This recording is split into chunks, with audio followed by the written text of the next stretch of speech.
السلام علیکم ورحمۃ اللہ وبرکاتہ۔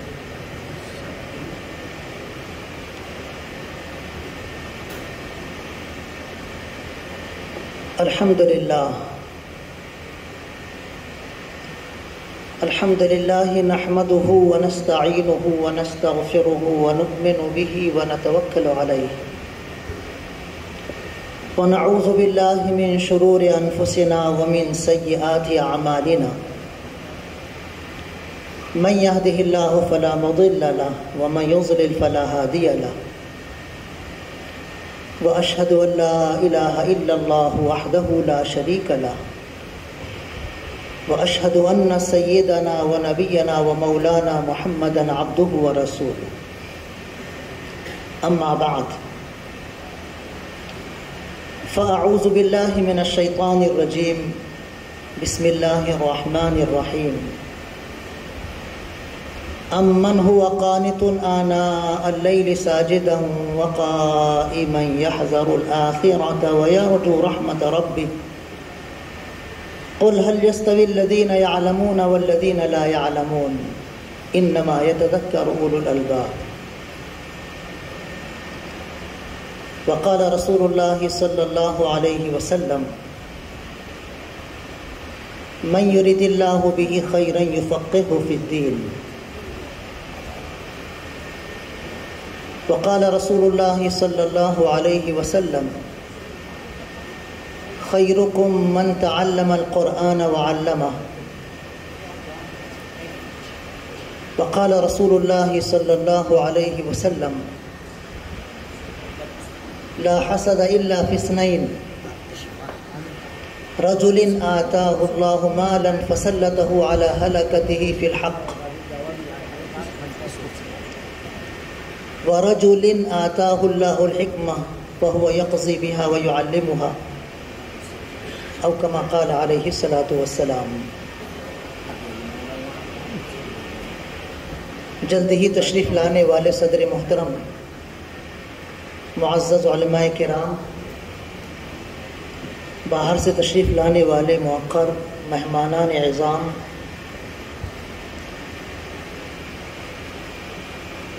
معہد ملت کے ہونہار عزیز طلباء، جو عنوان مجھے دیا گیا ہے اس عنوان پر مجھ سے زیادہ بہتر انداز میں معہد ملت کے اساتذہ کرام اور شہر کے علماء کرام بات کر سکتے ہیں، لیکن یہ آپ حضرات کی ذرا نوازی ہے کہ آپ نے مجھے موقع عطا فرمایا۔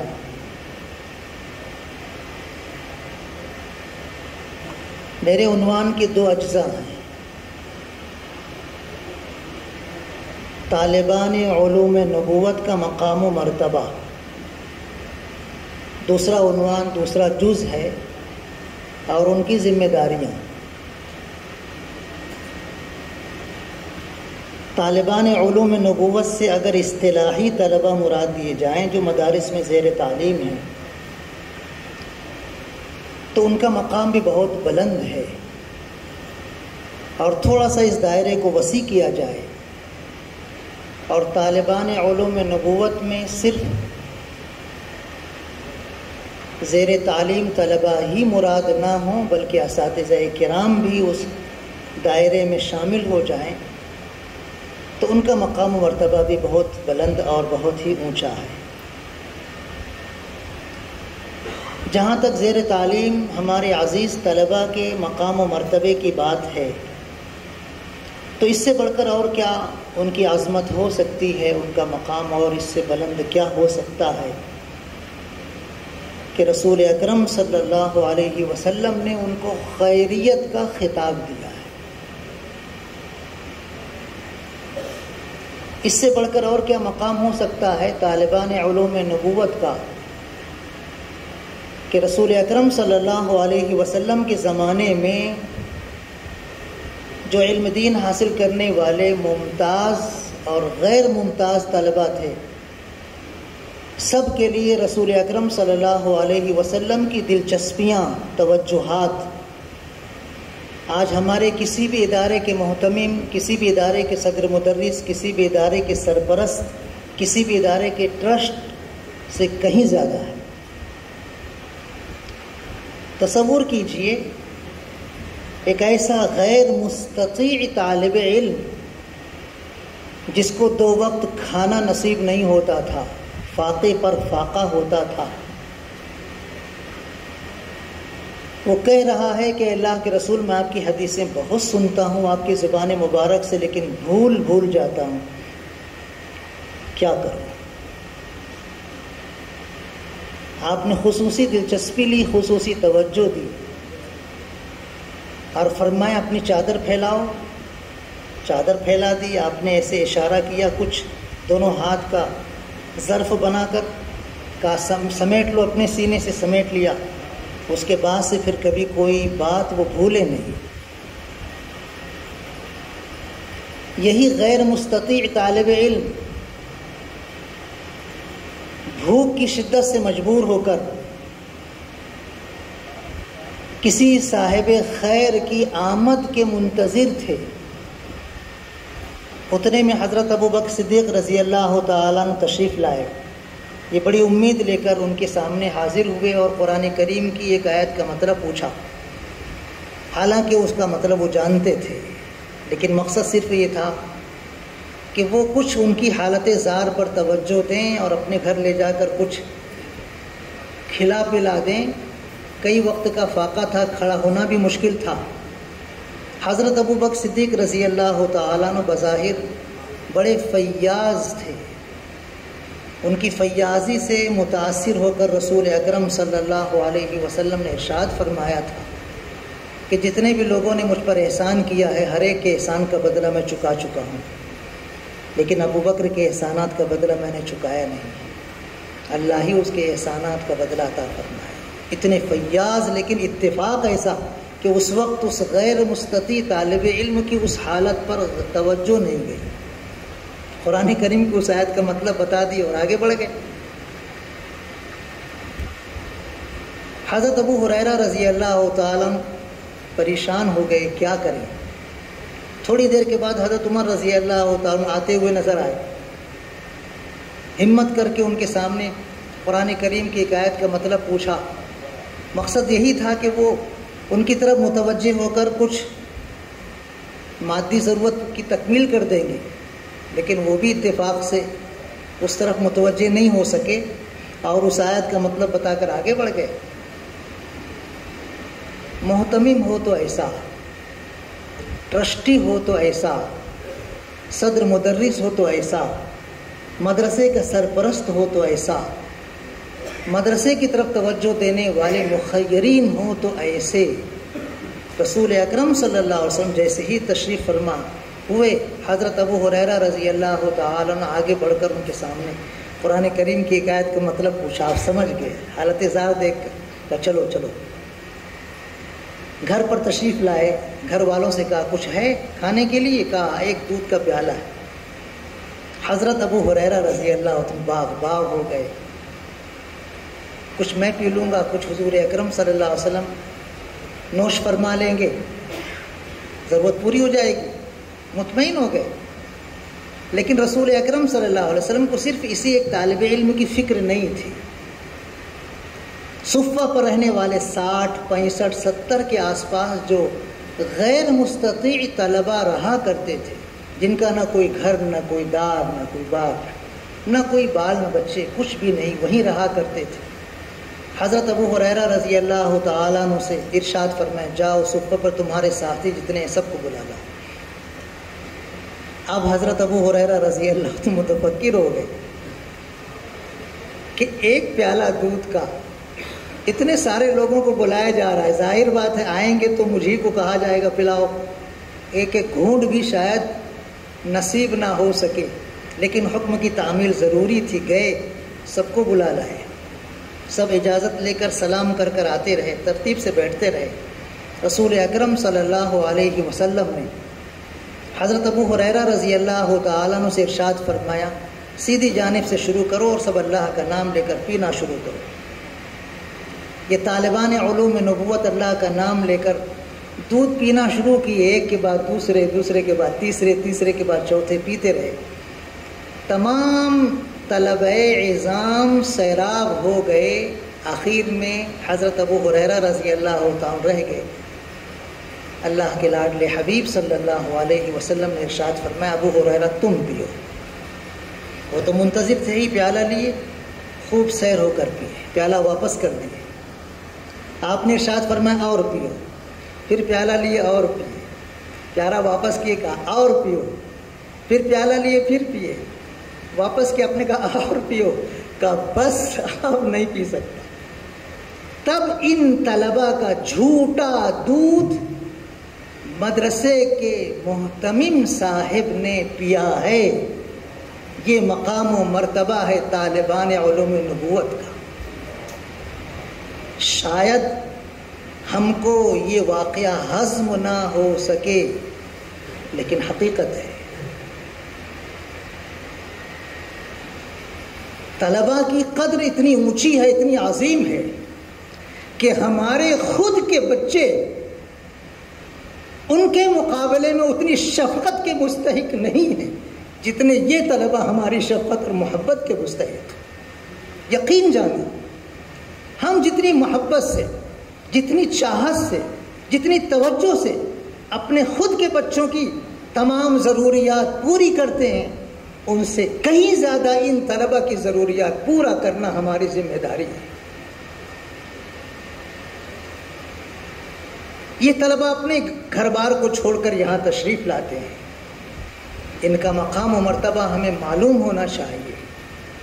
ایسے مدارس الحمدللہ ثم الحمدللہ ہیں جہاں کے بانی، جہاں کے محتمم 2 بجے رات کو، 1:30 بجے رات کو، 3 بجے رات کو اپنی نیند قربان کر کے بچوں کے کمرے میں جاتے ہیں۔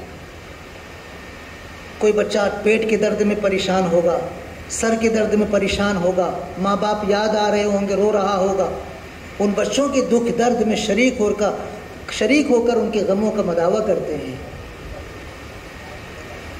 آج ہمارے مدارس کا یہ المیہ ہے، ٹریجڈی ہے کہ ہم جو کھانا اپنے گھر کھاتے ہیں اس کا موازنہ کیجیے اور مطبخ میں پکنے والا کھانا، دونوں کا موازنہ کیجیے، زمین آسمان کا فرق نظر آئے گا۔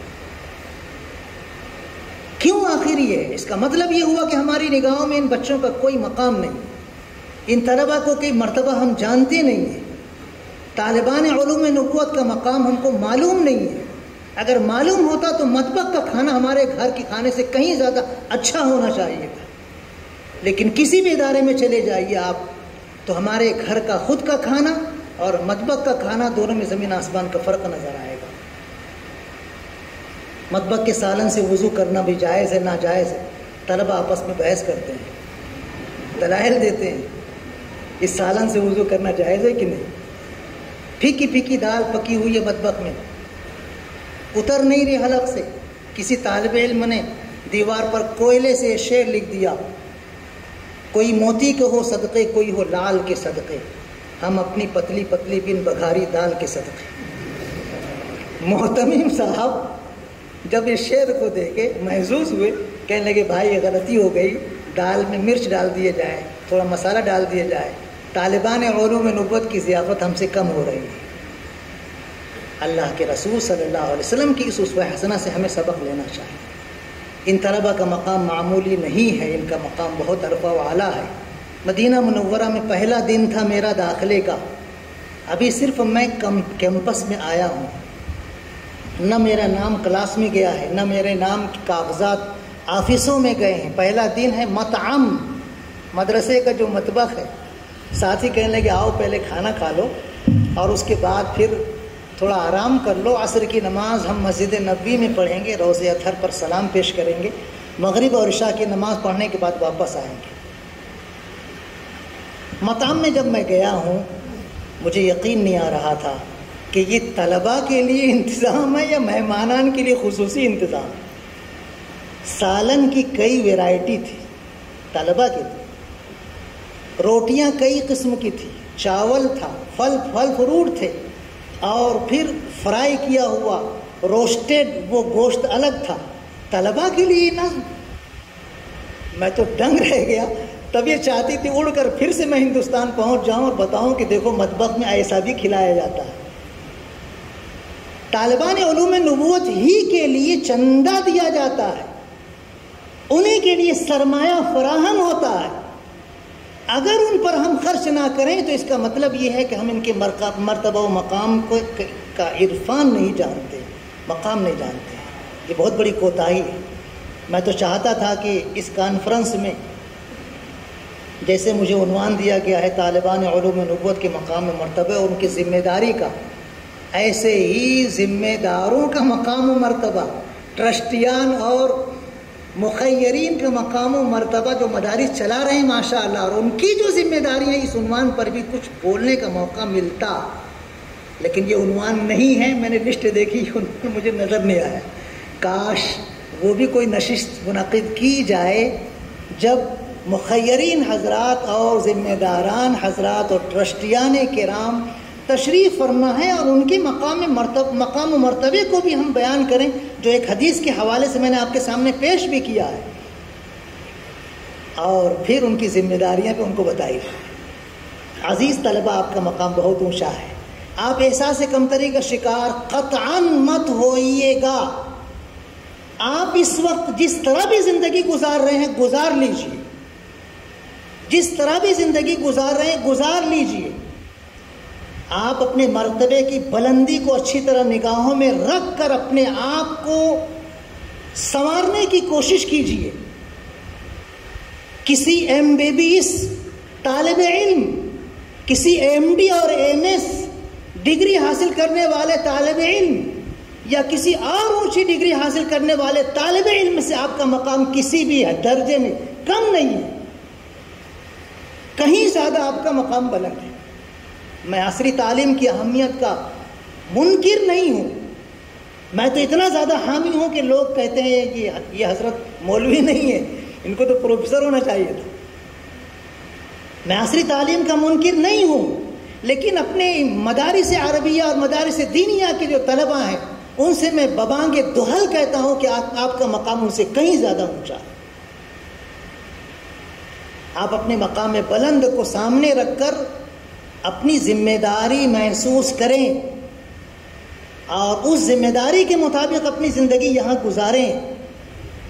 یہاں آپ کا ایک ایک سیکنڈ قیمتی ہے، ایک ایک منٹ نہیں، ایک ایک سیکنڈ۔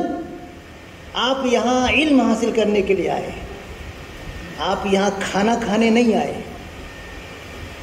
ٹھیک ہے، اچھا کھانا مل جاتا ہے، اللہ کا بہت بڑا احسان ہے، نہیں ملتا ہے کوئی پرواہ نہیں، آپ اس کی طرف فکر نہ کیجیے، اس کی طرف توجہ مت دیجیے۔ آپ صرف پڑھنے کے لیے آئے ہیں، پڑھتے رہیے۔ اساتذہ کرام میں الگ الگ درجات کے اساتذہ کرام ہوتے ہیں۔ آپ کی ذمہ داری ہے کہ ہر استاد سے آپ کی محبت باقی رہنی چاہیے، کسی بھی استاد کے تعلق سے آپ کے دل میں کوئی بھی بدگمانی نہیں آنی چاہیے۔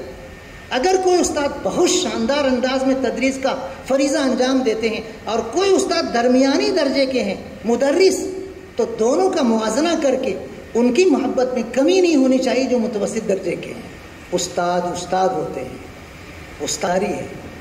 استاد کبھی کبھی اس معیار کی تدریس انجام نہیں دے پاتے ہیں جس معیار کا طالب علم ہوتا ہے، یہ بھی ایک حقیقت ہے، لیکن اس کے باوجود آپ کی نگاہوں میں اپنے استاد کا اتنا احترام ہونا چاہیے کہ گویا وہ آپ کے محسن اعظم ہیں۔ اساتذہ کے تعلق سے آپ کی محبت، آپ کی خدمت کا جذبہ، آپ کا احترام مکمل رہنا چاہیے۔ کسی بھی عمر کے مرحلے میں آپ کی نگاہ میں کسی بھی استاد کے تعلق سے کبھی کوئی استاد آپ کو ڈانٹ دے، کبھی کوئی استاد آپ کو کلاس سے باہر کر دے، کبھی کوئی استاد آپ کو کچھ سخت سست بات کہہ دے، تب بھی آپ کے دل میں اس استاد کے تعلق سے بدگمانی نہیں آنی چاہیے۔ آپ ان کا احترام ہی کریں، ان کے دل سے بدگمانی دور کرنے کی آپ کوشش کریں۔ آپ کی یہ ذمہ داری ہے۔ اساتذہ کی دعائیں لیں۔ طالب علم اپنی صلاحیت سے پروان نہیں چڑھتا ہے، اپنی صلاحیتوں کی وجہ سے آگے نہیں بڑھتا ہے۔ طالب علم اپنے اساتذہ کرام کی دعاؤں سے آگے بڑھتا ہے۔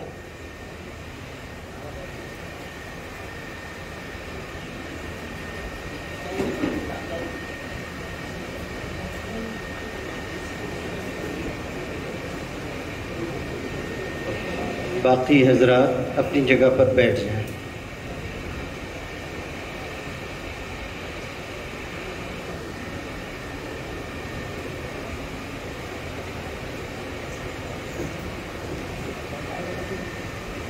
میں یہ عرض کر رہا تھا اپنے طلب عزیز سے کہ طالب علم اپنی ذاتی صلاحیت سے آگے نہیں بڑھتا ہے، اپنے اساتذہ کی دعاؤں سے وہ آگے بڑھتا ہے۔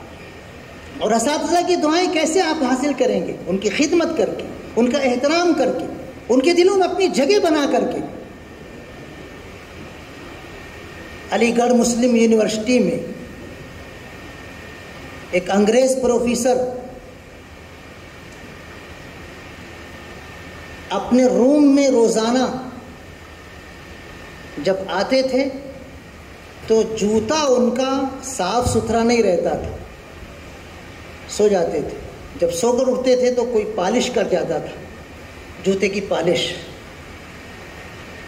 حیران تھے، کون ہے میرے جوتے پر پالش کون کر کے جاتا ہے؟ ایک روز سوچے کہ میں سوؤں گا، لیکن حقیقتاً نہیں سوؤں گا، سونے کی ایکٹنگ کروں گا۔ آنکھیں بند کر کے ایسے ہی لیٹے رہے۔ کافی دیر گزرنے کے بعد دروازہ آہستہ سے کھلا۔ ایک طالب علم ان کا، جو پچھڑی ہوئی ذات کا غیر مسلم طالب علم، دبے قدموں آیا۔ اگر یہ نہ جاگتے ہوتے تو احساس بھی نہیں ہوتا کہ کوئی میرے کمرے میں آ چکا ہے۔ دبے قدموں آیا، آ کر بہت ہی خاموشی سے جوتے کے پاس بیٹھ گیا، جوتا اندر سے چارپائی کے نیچے سے نکالا، اپنی جیب سے اس نے پالش کی ڈبیا نکالا، برش نکالا اور استاذ محترم کے جوتوں میں پالش کرنے لگا۔ استاد تو سوئے نہیں تھے، جاگ رہے تھے۔ انہوں نے دیکھا یہ تو میرا شاگرد ہے، میرا طالب علم ہے، کوئی بہت زیادہ ممتاز طالب علم نہیں ہے، اتنی خدمت کر رہا ہے۔ اڑ گئے، ایک دم چونکا یہ طالب علم۔ استاد نے کہا ڈرو مت، روزانہ تم میری خدمت کر رہے تھے لیکن مجھے معلوم نہیں تھا، آج میں نے تم کو معلوم کرنے کے لیے اس طرح ایکٹنگ کی تھی، آج مجھے علم ہو گیا۔ سینے سے چمٹا کر کہا میرا دل کہتا ہے کہ تم کلیکٹر بنو گے، کلیکٹر۔ وہ غیر ممتاز طالب علم اپنے غیر مسلم استاد کے دل کی نکلی ہوئی اس تمنا کے مطابق واقعی کلیکٹر بنا۔ اگر یہ اساتذہ کرام ہماری دعاؤں میں، اپنی دعاؤں میں ہم کو جگہ دیں گے تو کیا ہمارا مرتبہ اور ہماری آگے کی زندگی ترقی یافتہ نہیں ہوگی؟ طلبہ عزیز، ہماری ذمہ داری ہے کہ ہم اپنے اساتذہ کو خوش رکھنے کی کوشش کریں، ہم ان کو ناراض نہ ہونے دیں، ان کی خدمت کریں، ان کا احترام کریں، اور اسی طرح اپنے اوقات کو جہاں تک ہو سکے صرف تعلیم ہی میں استعمال کرنے کی کوشش کریں۔ جاحظ عربی زبان کا ایک صاحب طرز ادیب گزرا ہے، بڑی اونچی اونچی کتابیں اس نے تصنیف کی ہے عربی ادب کی۔ یہ کسی علاقے میں جاتا تھا، اس علاقے کی جو لائبریری ہوتی تھی، اس لائبریری کے ذمہ دار سے جا کر ملاقات کرتا تھا۔ پوری لائبریری وہ کتابوں کی کرائے پر لیتا تھا، 1 ہفتے کے لیے، 15 روز کے لیے، ایک مہینے کے لیے، اور اندر بند ہو کر وہ جب تک پوری لائبریری کی کتابیں چاٹ نہیں جاتا تھا، مطالعہ نہیں کرتا تھا، تب تک باہر نہیں نکلتا تھا۔ پہلے زمانے میں کاغذ دبیز ہوتے تھے، موٹے موٹے کاغذ ہوتے تھے۔ کتابیں بخاری شریف کی آج 2 جلد کی ہوتی، اس وقت 40 جلدوں کی ہوتی تھی اور بڑی وزنی ہوتی تھی۔ کتابوں کا ڈھیر ادھر لگا ہوا، کتابوں کا ڈھیر ادھر لگا ہوا، سامنے لگا ہوا، پیچھے لگا ہوا، چاروں طرف کتابوں کا ڈھیر لگا ہوا، اور یہ کتاب کے مطالعے میں غرق ہے۔ اچانک ایک طرف کا ڈھیر بہت وزنی اس کے اوپر گر گیا، دوسری طرف گر گیا، اور یہ کتابوں میں دب کر مر گیا۔ کیا اس کا شوق رہا ہوگا مطالعے کا؟ جاحظ عربی زبان کا صاحب طرز، نثر کا اتنا ممتاز ادیب ہے، کہیں گے تو پڑھتے ہی چلے جائیں۔ علم میں تفانی آپ کے اندر پیدا ہونی چاہیے، اپنے آپ کو فنا کر دو علم حاصل کرنے کے لیے۔ آپ اپنے آپ کو پورا کے پورا علم کو دے دو گے تب تھوڑا سا حصہ علم کا آپ کو ملے گا۔ طلبہ عزیز، آپ کی ذمہ داری مدرسے میں رہتے ہوئے علم حاصل کرنا ہے، اپنے اساتذہ کو خوش رکھنا ہے، اور اسی کے ساتھ ساتھ نمازوں کا اہتمام، دعوت کرنا ہے، دعاؤں کا اہتمام کرنا ہے، اللہ کو راضی کرنے کی جتنی بھی شکلیں ہو سکتی وہ ساری شکلیں اپنانا ہے۔ میں نے جو آیت کریمہ آپ کے سامنے تلاوت کی، اس میں اللہ پاک نے صاحب علم اور غیر صاحب علم میں امتیاز کیا ہے، فرق کیا ہے، اور اس سے پہلے اللہ پاک نے راتوں کو اٹھ کر اللہ کے سامنے سجدہ کرنے والے، قیام کی حالت میں اپنا وقت گزارنے والے، آخرت سے ڈرنے والے، اپنے پروردگار کی رحمت سے امید رکھنے والوں کی ثناخوانی کی ہے، حوصلہ افزائی فرمائی ہے۔ طلبہ کے اندر یہ جوہر ہونا چاہیے، 100% ہم نمازی رہیں۔ نماز کے وقت ایک بھی طالب علم مسجد کے علاوہ کہیں نظر نہ آئے، کہیں نظر نہ آئے، یہ ہماری مکمل کوشش ہونی چاہیے۔ کھانے کے وقت ہم مطبخ میں رہیں نہ رہیں اس سے کوئی فرق نہیں پڑے گا، لیکن نماز کے وقت ہم مسجد میں رہیں، کوئی نماز ہماری فوت نہ ہونے پائے، کوئی نماز ہماری قضا نہ ہونے پائے، کوئی نماز کسی بھی درجے میں ہماری کسی بھی اعتبار سے کم نہ ہونے پائے، ایک رکعت بھی نہ چھوٹنے پائے، اذان سے پہلے آنے کی کوشش کریں۔ یہ تورع، یہ خشیت الہی اور تقوی ہمارے اندر ہونا چاہیے، بہت اہم ذمہ داری ہے۔ جس طالب علم میں جتنی زیادہ اللہ کی خشیت ہوگی، اس کو علم کا اتنا ہی مبارک حصہ انشاءاللہ ملے گا۔ طلبہ عزیز کو خوب اچھی طرح سمجھ لیں، جس طالب علم میں خشیت الہی جتنی وافر مقدار میں ہوگی، اتنی زیادہ اس کو علم کی نورانیت حاصل ہوگی۔ اللہ پاک نے ارشاد فرمایا، انما یخشی اللہ من عبادہ العلماء، صرف علم والے ہی اللہ سے ڈرتے ہیں۔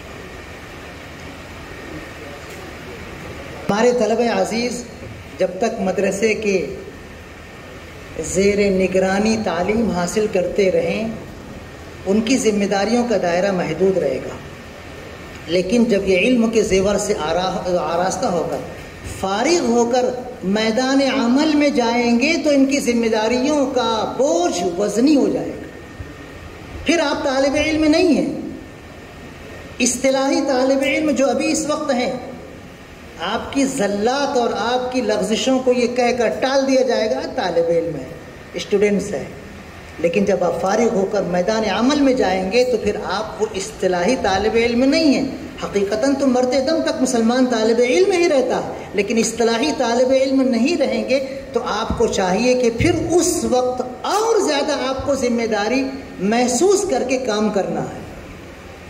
اس وقت صورتحال ملک کی، عالمی پس منظر میں پوری دنیا کی ایسی ہے کہ ہمارے مدارس کے طلباء اگر واقعی علم دین حاصل کریں بڑے شوق اور رغبت سے، اور عصری علوم کے تقاضوں کو بھی سمجھیں، اور پھر فارغ ہونے کے بعد وہ میدان عمل میں کام کریں، تو انشاءاللہ عصری علوم کے فارغین سے کہیں زیادہ یہ بہتر انداز میں کام کرنے والے بنیں گے۔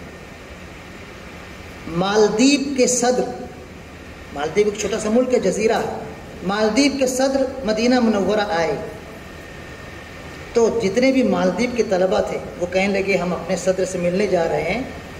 میں نے کہا کہ کوئی ضروری ہے کہ آپ اپنے صدر سے ملیں؟ تو کہا کہ ہمارا جو صدر ہے نا، ہمارے مالدیپ کے ایک ایک شخص کو نام بنام جانتا ہے۔ ہمارا جو صدر ہے، صدر جمہوریہ، وہ ہمارے ملک کے ایک ایک شخص کو نام بنام جانتا ہے۔ اگر ہم نہیں گئے اس سے ملنے کے لیے تو پھر وہ ہمارے خلاف کچھ نہ کچھ شکایت کرے گا کہ میں مدینہ منورہ گیا اور وہاں پڑھنے والے میرے ملک کے طلبہ مجھ سے ملنے کے لیے نہیں آئے، ہم کو ملنا ہے۔ ایسا تمہارا صدر جمہوریہ اس طرح کا ہے؟ کون ہے وہ، کیا ہے، کیا ڈگری ہے؟ تو کہا وہ جامعہ ازہر کا فارغ ہے، مولوی ہے، مولوی، عالم دین ہے، عالم دین، جامعہ ازہر کا فارغ ہے، ازہری ہے، اور وہ ملک کا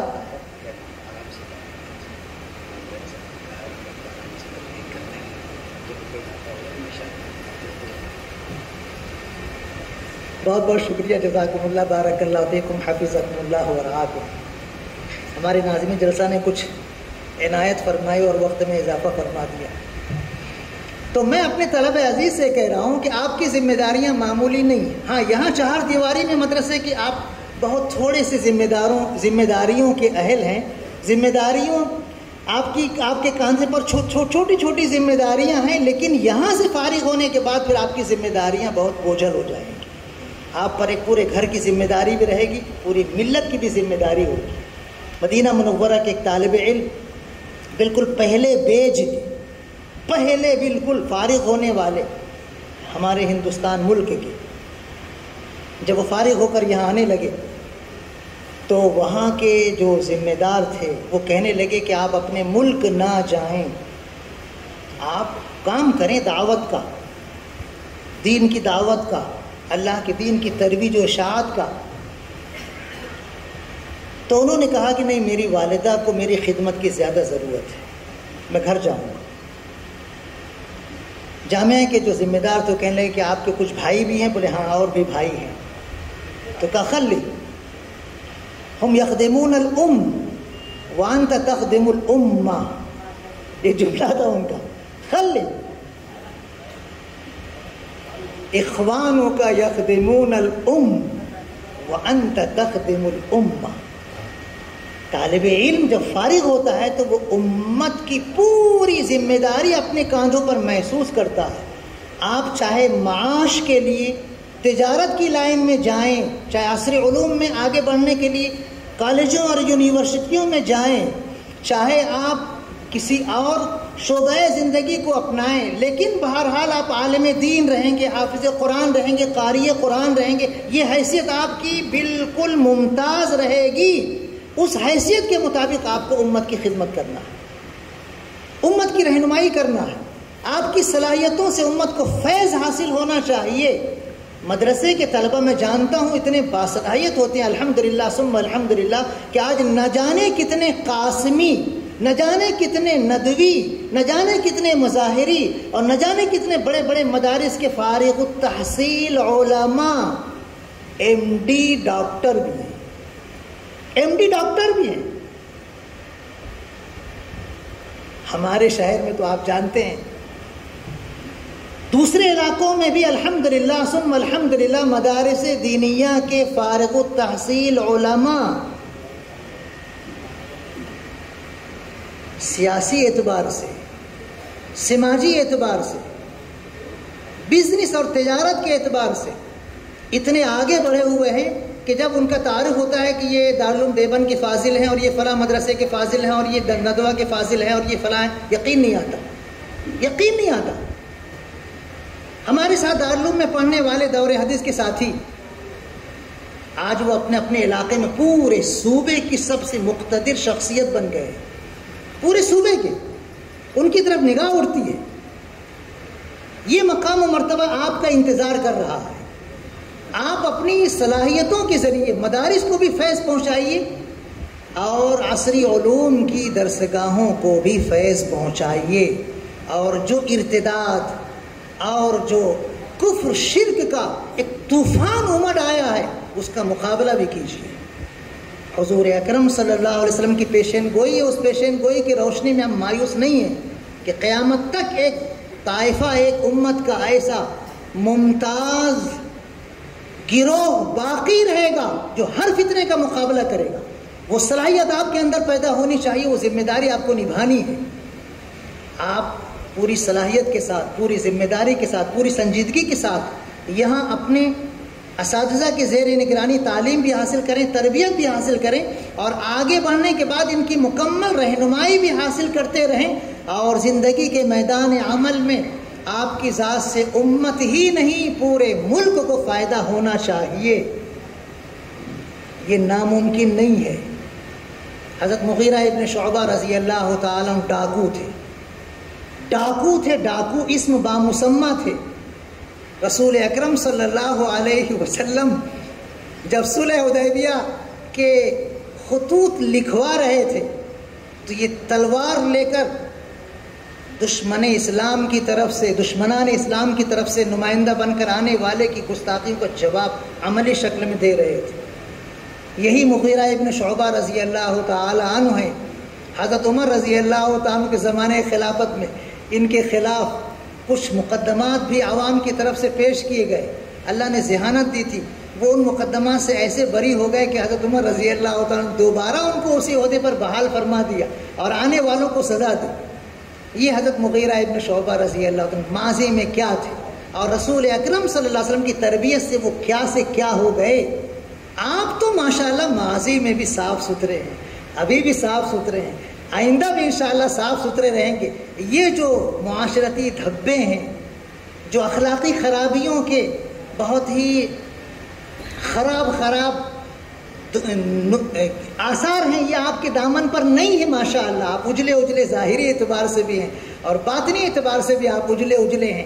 آپ صاف ستھرے ماحول سے انشاءاللہ میدان عمل میں جائیں گے تو آپ کی صفائی قلب آپ کی رہنمائی کرے گی، ایمان آپ کا مضبوط ہونا چاہیے، اللہ کے نیک بندوں کی تربیت آپ کو حاصل ہونی چاہیے، مشائخ سے ہمارا تعلق استوار ہونا چاہیے، علماء کرام سے ہمارا رشتہ وابستہ ہونا چاہیے اور ان کی رہنمائی میں ہم کو آگے بڑھنا چاہیے۔ آج معہد ملت کے تعلق سے میں یہ حقیقت واضح کر دینا چاہتا ہوں کہ شہر کے اداروں میں بلکہ صوبے کے اداروں میں اللہ نے اس ادارے کو ایک نمایاں مقام عطا فرمایا ہے۔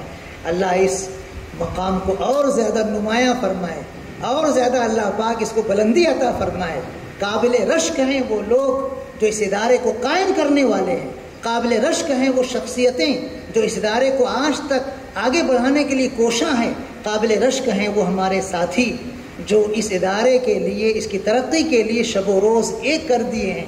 اور میں نے یہ کہا تھا کہ اشارتاً میں نے ذمہ داروں کے تعلق سے، ٹرسٹیوں کے تعلق سے، مخیرین کے تعلق سے بھی حدیث پاک کا ایک جملہ آپ کے سامنے پیش کیا تھا۔ اللہ کے رسول صلی اللہ علیہ وسلم نے ارشاد فرمایا ہے لا حسد الا فی اثنین، ایک روایت میں فی اثنتین بھی ہے۔ قابل رشک صرف دو شخصیتیں ہیں، ایک وہ ہے جس کو اللہ دین کا علم عطا فرمائے، دین کی سوجھ بوجھ عطا فرمائے اور وہ اس کے مطابق فیصلہ کرے اور اس کی تعلیم دے، وہ آپ لوگ ہیں، قابل رشک ہیں آپ لوگ۔ اگر کسی کو کچھ بننا ہے تو آپ کو دیکھ کر آئینے کی طرح وہ بننے کی کوشش کرے۔ دوسری قابل رشک شخصیتیں یہی ہمارے ٹرسٹیان ہیں، یہی ہمارے مخیرین حضرات ہیں، یہی مدارس کو سرمایہ فراہم کرنے والے ہمارے بہت ہی مخلص کرم فرما مسلمان بھائی ہیں۔ اللہ نے ان کو مال دیا ہے اور حق کی راہ میں خرچ کرنے کا جذبہ ایسا واقعی عطا فرمایا ہے کہ فصلتہ علی حلقتہ فی الحق کا نمونہ مدارس کو چلانے والے ان مخیرین کی شکل میں آج اس ملک میں ہم کو نظر آتا ہے۔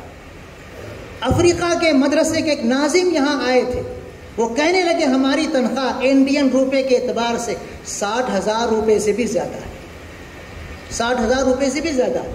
مدرس ہیں، پڑھاتے ہیں، 60,000 روپے سے بھی زیادہ ہے، اور یہاں کے اساتذہ کی تنخواہیں 10,000 15,000 20,000 25,000 اس سے زیادہ شاید نہ ہو۔ لیکن ہمارے مدرسے کے جو ریکارڈ ہیں، جو ہمارے مدرسے کے نتائج ہیں، وہ کچھ بھی نہیں۔ اور ہندوستان کے مدارس کے جو نتائج ہم دیکھتے ہیں، اتنے جید حافظ قرآن، اتنے شاندار قاری قرآن، اتنے بہترین صاحب افتاء علماء، اتنے شاندار قضات کے مسند کو چلانے والے، اتنے شاندار قوم کو لے کر آگے بڑھنے والے افراد مدارس کی گوشت سے فارغ ہو رہے ہیں، ہمیں رشک آتا ہے۔ یہ کیسے آخر قابل رشک بن گئے آپ لوگ؟ ہمارے ان مخیرین کی اس مخلصانہ کاوش کی وجہ سے، جو بیچارے اپنے حلال رزق میں سے مدارس کو خوب دیتے ہیں، خوب دیتے ہیں، خوب دیتے ہیں۔ میں یہ مبالغہ نہیں کر رہا ہوں، آپ اگر سوچیں تو آپ کو شاید اگر کمزور دل کے ہیں تو اٹیک آ جائے۔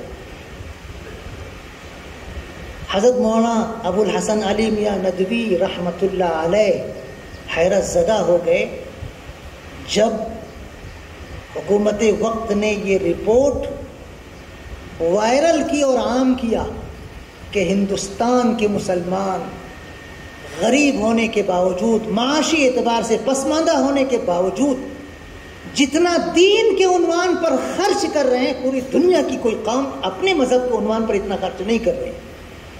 حکومت نے بے خاموشی کے ساتھ، کسی کو نہیں معلوم، کسی مدرسے کے ذمہ دار کو نہیں معلوم، کسی صاحب علم شخصیت اور بہت ہی بلند شخصیت کو نہیں معلوم، خاموشی سے انہوں نے کارروائی شروع کی۔ پورے ملک میں دیہات جا کر اس مسجد میں سالانہ کتنا خرچ ہے، اس مدرسے میں کتنا سالانہ خرچ ہے، اس ادارے کا کتنا سالانہ خرچ ہے، سارا جمع کیا۔ پھر ائمہ کی تنخواہیں کتنی ہیں، اساتذہ کی تنخواہیں کتنی ہیں، مؤذنین کی تنخواہیں کتنی ہیں، اس کا ریکارڈ جمع کیا، اور پھر اس کے بعد انہوں نے جو فگر پیش کیا اور یہ کہہ کر پیش کیا کہ ایک ایسی بھی تنظیم ہے جو اپنا جان اپنی جان اپنا مال خرچ کرتے ہیں، ان کا کوئی ریکارڈ ہی نہیں ہے، پتہ نہیں کتنا خرچ کرتے ہوں گے۔ یہ ہیں مسلمان۔ ہمارے اپنے صوبے سے قریب، بالکل قریب ایک مدرسے کا سالانہ بجٹ ہے 7 ارب روپیہ۔ 7 ارب، 7 کروڑ نہیں، 7 ارب۔ حیرت کی بات ہے، حکومت سعودیہ کی دنگ رہ گئی کہ ہم اپنے اداروں کو اتنی قوت کے ساتھ نہیں چلا پا رہے ہیں جتنی قوت کے ساتھ مسلمانان ہند مدارس کو چلا رہے ہیں۔ واقعی یہ قابل رشک شخصیات ہیں ہمارے مخیرین، جو بیچارے مندہ ہونے کے باوجود، کاروبار میں کمی ہونے کے باوجود مدرسے کا سالانہ بجٹ کسی نہ کسی درجے میں پورا کرتے ہیں۔ اللہ پاک ان کے دینے کو قبول فرمائے۔ مدارس کی، مکاتب کی، خانقاہوں کی، مسلمانوں کے تعلیمی اور سماجی اداروں کی، مسجدوں کے اللہ پاک اپنے کرم سے حفاظت فرمائے۔ مسلمانوں کے دین و ایمان، عزت و آبرو اور جان و مال کی اللہ حفاظت فرمائے۔ برادران وطن کو، دشمنان اسلام کو بھی اللہ اپنے کرم سے، اپنی قدرت سے ایمان کی دولت عطا فرمائے۔ آمین۔ وآخر دعوانا الحمدللہ رب العالمین۔